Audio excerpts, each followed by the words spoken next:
உலகெங்கும் வாழும் அன்பான தமிழுள்ளங்களுக்கு அநேக கோடி வணக்கங்கள்.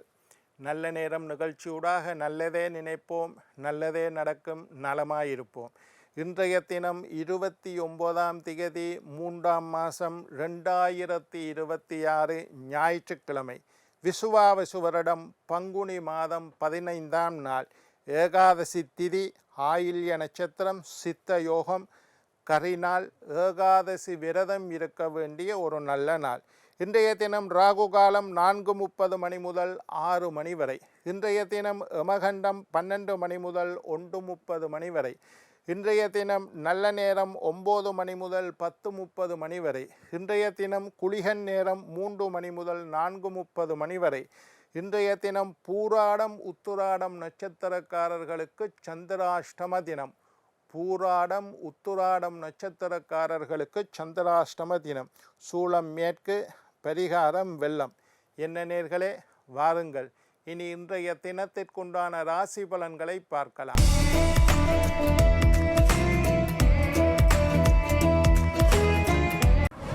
மேஷம் பிரேமை, ரிஷபம் தடங்கள், மிதுனம் மகிழ்ச்சி, கடகம் பயம், சிம்மம் கவலை, கன்னி வெற்றி, துலாம் ஈகை, விருச்சிகம் களிப்பு, தனுசு ஆதாயம், மகரம் ஆதரவு, கும்பம் எதிர்ப்பு, மீனம் செலவு.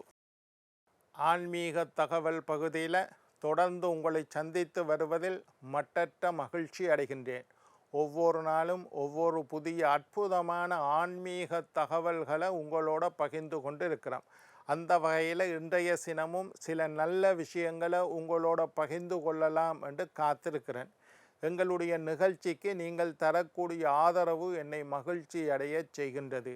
எங்களுடைய நிகழ்ச்சி சம்பந்தமாக, ஜோதிடம் சம்பந்தமாக, வாஸ்து சம்பந்தமாக, ஆன்மீகம் சம்பந்தமாக ஏதாவது கேள்விகள் இருப்பின் சக்தி டிவி நல்ல நேரம் நிகழ்ச்சி தயாரிப்பாளர் கீழ்கண்ட முகவரிக்கு கடிதம் மூலம் தொடர்பு கொண்டால் தொடர்ந்து வரக்கூடிய நிகழ்ச்சிகளில் தகுந்த கேள்விகளுக்குண்டான பதில்களை தொகுத்து தர காத்திருக்கின்றேன். சரி, இன்றைக்கு வாஸ்துவை பற்றி பார்க்க போகிறோம். வாஸ்து தோஷம் நீங்கள் என்ன செய்ய வேண்டும் என்பதை பற்றி பார்க்குறோம். சில வீடுகளில் ஒரு வீடு வாஸ்து முறைப்படி அமைய வேண்டும் என்று எங்களோட சாத்திரங்கள் சொல்லுது. வாஸ்து என்றால் என்ன? வடகிழக்கு மூலை நல்ல தெய்வீக சக்திகள் வீட்டுக்குள்ளே வாருது. தென்மேற்கு மூலை தீய சக்திகள் வீட்டுக்குள்ளே வாருது. அப்போ நாங்கள் வீடு எப்படி கட்ட வேண்டும்? தெய்வீக சக்திகள் வீட்டுக்குள்ளே வரக்கூடிய பகுதியை சுத்தமாக வச்சுருக்கணும், துறந்து வச்சுருக்கணும். தெய்வீக சக்திகள் வீட்டுக்குள்ளே வாரதுக்கு அனுமதி தரணும். தீய சக்திகள் வீட்டுக்குள்ளே வர தென்மேற்கு மூலையை மறைச்சி வச்சுருக்கணும், அடைச்சி வச்சுருக்கணும். அங்கே தான் டாய்லெட் பாத்ரூமை வைக்கணும். நல்ல சக்தி வர வடகிழக்கு மூலையில் டாய்லெட் பாத்ரூம் வைக்கக்கூடாது. அக்னி மூலையில் அடுப்பு வைக்கணும். தென்மேற்கு மூலையில் மாஸ்டர் பெட்ரூம் வைக்கணும். வடகிழக்கு மூலையில் பூஜை ரூம் வைக்கணும். கிணறு வைக்கிறண்டா வடகிழக்கு மூலையில் வைக்கணும். வடகிழக்கு மூலை பதிஞ்சிருக்கணும். தென்மேற்கு மூலை உயர்ந்திருக்கணும். உயரமாக வளரக்கூடிய மரங்களை தென்மேற்கில் வைக்கணும். கட்டையாக வளரக்கூடிய மரங்களை வடகிழக்கில் வைக்கணும். சாமி ரூம் வைக்கணும். துளசி மாடம் வைக்கணும். துளசி மரம் வைக்கணும். இந்த மாதிரி வாஸ்து சாஸ்திரப்படி எந்த பக்கம் தலை வச்சு படுக்கணும். நான் இதெல்லாம் நிகழ்ச்சியில் நிறைய சொல்லியிருக்கேன். வடக்கு பக்கம் தலை வைத்து படுக்கக்கூடாது, அதை பற்றியெல்லாம் நான் நிறைய சொல்லியிருக்கேன். சரி, இன்றைக்கு எங்களோட வீடு வாஸ்து முறைப்படி இல்லை ஐயா, நீங்கள் நிறைய விஷயம் சொன்னீங்கள். நாங்கள் இந்த வீடு அப்பார்ட்மெண்ட்டில் இருக்கிறோம் ஐயா, நீங்கள் சொன்ன மாதிரி உட்டச்சு கட்டையிலாது, அக்னி மூலையில் கிழக்கு பார்த்து சமைக்கிற மாதிரி அடுப்படி இருக்கணும்னு சொன்னீங்கள். ஆனால் எங்களோட வீட்டில் அக்னி மூலையில் அடுப்படி இல்லை ஐயா, அக்னி மூலையில் மாஸ்டர் பெட்ரூம் இருக்கக்கூடாதுன்னு சொன்னீங்கள். ஆனால் எங்களோட வீட்டில் அக்னி மூலையில் தான் மாஸ்டர் பெட்ரூம் இருக்குது ஐயா. இந்த மாதிரி வாஸ்து குறைபாடு உள்ளவர்கள் உடைச்சு கட்ட முடியாது அல்லது உடைச்சு கட்ட வசதி இல்லை, அதற்குண்டான பொருளாதாரம் எங்கள்கிட்ட இல்லை, இதை சமாளித்து கொண்டு எப்படி வாழ்வது என்று கேட்கக்கூடியவர்களுக்குத்தான் இந்த நிகழ்ச்சி. அதாவது வாஸ்து தோஷம் எங்களோட வீட்டில் இருக்குது, நீங்கள் சொன்ன மாதிரி சில விஷயங்களை நாங்கள் தவறாக அமைத்து விட்டோம், இதுக்கு என்ன செய்கிறது, அதுக்குத்தான் இந்த நிகழ்ச்சி. வீட்டுக்குள்ள துளசி, சோம்பு, வெட்டிவேர், பச்சை கற்பூரம் இவ்வளவு சாமானையும் ஒரு கண்ணாடி போத்தலுக்குள்ளே போடுங்க. கொஞ்சம் துளசியிலேயே கடைசியாக மேலால் போடுங்க. கொஞ்சம் சோம்பு போடுங்க. வெட்டிவேர் கடையில் பூஜை சாமான் விற்கிற கடையில் போய் கேட்டீங்கன்னா ஒரு 100 கிராம் கேட்டால் இவ்வளவு வெட்டிவேர் தருவினம். அது ஒன்றும் கிடைத்த அரிதான பொருள் அல்ல. பூஜை சாமான் விற்கிற கடையில் வெட்டிவேர் கிடைக்கும். கொஞ்சம் வெட்டிவேரை வாங்கி நல்லா சுருட்டி போட்டு ஒரு கிளாஸுக்குள்ளே போடுங்க. அதுக்கு மேலே சோம்பு போடுங்க. பச்சை கற்பூரம் நான் சொல்லியிருக்கேன். பச்சை கற்பூரத்தை பற்றி நிறைய நிகழ்ச்சியில் பேசியிருக்கேன். கொஞ்சம் பச்சை கற்பூரத்தை போடுங்க. கடைசியாக கொஞ்சம் துளசி இலையை போட்டு வீட்டில் ஒரு இடத்துல வையுங்க. இந்த பொருள் எல்லாம் வாசனை திரவியங்கள், நல்ல வாசம். வட்டி வேரில் இருந்தும் பச்சை கற்பூரத்தில் இருந்தும் துளசியில் இருந்தும் ஆன்மீக வாசனை என்று சொல்வார்கள். நல்ல வாசம் வரும். இப்படி ஒரு இடத்தை வச்சு ஒரு இடத்துல கொண்டு போய் அந்த கிளாஸ் முடிந்தால் வடக்கு, கிழக்கு, வடகிழக்கு மூலையில் அல்லது சாமி ரூமில் அல்லது உங்களுடைய ஹோலில் எல்லாருக்கும் தெரிகிற மாதிரி வையுங்க. அந்த வாசனை வீடு பூராக பரவ வேண்டும். பச்சை கற்பூரத்தை உடைச்சு போட்டிங்கன்னாலே நல்ல வாசனை வரும். இது வாஸ்து தோஷத்தை நீக்கக்கூடிய அற்புதமான பொருள்கள். வாஸ்துப்படி வீடு இல்லை என்று கவலைப்படக்கூடியவர்கள், இப்போ நான் சொல்லுவேன், வீட்டு பிரதான நுழைவாயில் லாபஸ்தானத்தில் இருக்கணும், விரயஸ்தானத்தில் இருக்கக்கூடாது. இதை பற்றி நான் சொல்லுவேன். ஐயா, எங்களோட வீட்டில் விரயஸ்தானத்தில் தான் வாசல் இருக்கு ஐயா, காசு நீங்கள் சொல்கிற மாதிரி தங்குதே இல்லை, எவ்வளவு உழைச்சி கொண்டாலும் வீட்டில் காசு தங்குதில்லை. அந்த மாதிரி இருக்கக்கூடியவர்கள் இந்த வாஸ்து பரிகாரத்தை செய்து பாருங்கள். வெட்டிவேர், பச்சை கற்பூரம், சோம்பு, துளசி இலை ஒரு துறந்த கண்ணாடி போத்தலை வச்சு அது கிழமைக்கு ஒருக்கா இதை மாற்றிக்கொள்ளுங்க. வெட்டி வேற மாற்ற தேவையில்லை. பச்சை கற்பூரம் புதுசாக போடுங்க, துளசி இலையை மாற்றுங்க, சோம்பு புதுசாக மாற்றுங்க. தீபம் ஏற்றுவது, நெய் தீபம் எந்த இடத்தில் எரிகின்றதோ அந்த இடத்திற்கு வாஸ்து தோஷம் அண்டுவதில்லை என்று வாஸ்து சாஸ்திரம் சொல்லுது. 2 விதமான எண்ணெய்களை பற்றி வாஸ்து சாஸ்திரம் சொல்லுது. ஒன்று நெய், மற்றது நல்லெண்ணெய். சுத்தமான எள்ளில் இருந்து எடுக்கப்பட்ட நல்லெண்ணெய். மற்றது நெய்.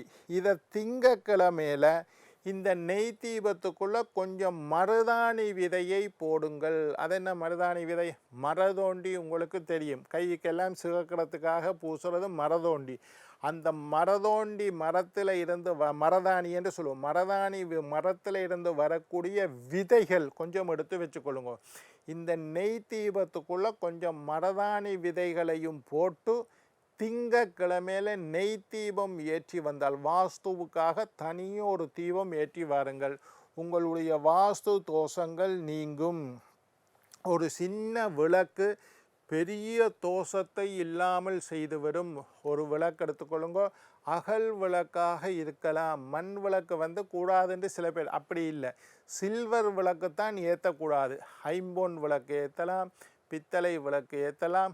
மண் விளக்கு தாராளமாக. மண் சிட்டி கடையில் போனீங்கன்னா பெரிய சிட்டி ஒன்று வாங்குவோம். அதுக்குள்ளே கொஞ்சம் நெய் அல்லது நல்லெண்ணெயை விடுங்கோ, கொஞ்சம் மருதாணி விதையை உள்ளுக்கு போடுங்கோ. அந்த தீபத்தை ஏற்றி வடகிழக்கு மூலையில் வையுங்கள். வடக்கு பக்கம் வையுங்கோ, கிழக்கு பக்கம் வையுங்கோ, ஹோலில் வையுங்கோ. சாமியறை வடகிழக்கில் இருந்தால் சாமியறையில் வளமையாக ஏற்றுற சாமிப்பட விளக்கு அல்ல, தனியாக வாஸ்து தோஷம் நீங்குவதற்காக இந்த விளக்கை ஏற்றி வையுங்க. அதே நேரத்தில் வெள்ளிக்கிழமையில் வெள்ளை குங்குளியம், இந்த வெள்ளை குங்குளியத்தோட கொஞ்சம் உப்பு தூளை கலந்து வெண்கடுகும் போட்டு சாம்பிராணி தூபம் ஏற்றி வந்தீர்களாக இருந்தால் வாஸ்து தோஷம் முழுமையாக நீங்கும். வெள்ளிக்கிழமையில் தூபம் போடக்குள்ள வெள்ளை குங்குளியம், குங்குளியத்தில் 2 இருக்குது, கருங்குங்குளியம், வெள்ளை குங்குளியம். நான் வெள்ளை குங்குளியத்தை எடுத்து கொஞ்சம் உப்புத்தூளும் போட்டு அது வெண்கடுகு வாஸ்து தோஷத்தை நீக்கக்கூடிய சக்தி. கண்ணூறு, கந்திருஷ்டி, நாதிட்டி, காரியத்தடை, செய்வினை, சூனியம் எல்லாத்தையும் வெண்கடுகு நீக்கும். கொஞ்சம் வெண்கடுகும் போட்டு தூபமேற்றி வாருங்கள், வாஸ்து தோஷம் முழுமையாக நீங்கிவிடும். சரி, இன்றைக்கு ஒரு கேள்வியை பற்றி பார்ப்போம். ஒரு அம்மா கேள்வி கேட்டிருக்கா, நல்ல கேள்வி உண்டு. ஐயா, நீங்கள் ராசி பலன் டிவியில் சொல்லிட்டு வாரீங்கள் ஐயா. வருஷப்பிறப்புக்கு இப்போ சித்திரை புத்தாண்டுக்கு ராசி பலன் சொல்லுறோம், ஆங்கில புத்தாண்டுக்கு ராசி பலன் சொல்லுறோம். இந்த ராசி பலன் சில நேரத்தில் எங்களுக்கு வேலை செய்யவில்லை. அதற்கு என்ன காரணம்? நீங்கள் மேஷ ராசி நல்லம்னு சொல்கிறீங்கள் ஐயா, ஆனால் நாங்கள் எதுவும் நல்லது நடக்காமல் கஷ்டத்தில் இருக்கிறோம். நீங்கள் ஒரு குறிப்பிட்ட விருச்சிக ராசிக்கு கூடாதுன்னு சொல்லுறீங்கள் ஐயா, ஆனால் நாங்கள் நல்லா இருக்கோம். இதுக்கு என்ன காரணம் என்ற ஒரு கேள்வி வந்திருக்கு. இது ஒரு நல்ல கேள்வி. ராசி பலன் என்பது வெறும் பொது பலன். 12 ராசிக்குள்ளே இந்த உலகத்தில் இருக்கக்கூடிய கோடானு கோடி மக்களை அடக்க முடியாது. ராசி பலன் என்பது பொது பலன். நாங்கள் சொல்லுற பலன் 90% சரியாக இருக்கும். ஒரு 10 பேருக்கு மாறுறதுக்கு காரணம் அவர்களுடைய தனிப்பட்ட ஜாதகம். நாங்கள் சொல்கிறோமே, ரிஷப ராசிக்காரருக்கு பயங்கரமான யோகம், ஜக்பாட் அடிக்க போகுது, எல்லா வகையிலும் அவர்களுக்கு நன்மை நடக்கும் என்று நாங்கள் சொல்லுறோம். இந்த 2026 ரிஷபராசிக்கு நல்லதுன்னு சொல்லியிருக்கேன். நீங்கள் சொல்லுறீங்கள் ஐயா, ஆனால் நான் கடனுக்கு மேலே கடன், கஷ்டத்துக்கு மேலே கஷ்டம், பலவிதமான துன்பங்களை அனுபவித்து கொண்டிருக்கிறேன் என்று நீங்கள் சொன்னால் உங்களுடைய தனிப்பட்ட ஜாதகம்தான் உங்களுக்கு அதிகமாக வேலை செய்யும். தனிப்பட்ட ஜாதகத்தில் மிகப்பெரிய தோஷங்கள் இருந்தால் நாங்கள் சொல்லுற ராசி பலன் வேலை செய்யாது. என்ன நேயர்களே, நாளை மற்றொரு நிகழ்ச்சியில் உங்களை சந்திக்கும் வரை உங்களிடம் விடைபெறுவது உங்கள் ஜோதிட சித்தர் டாக்டர் ராஜராஜ குருக்கள்.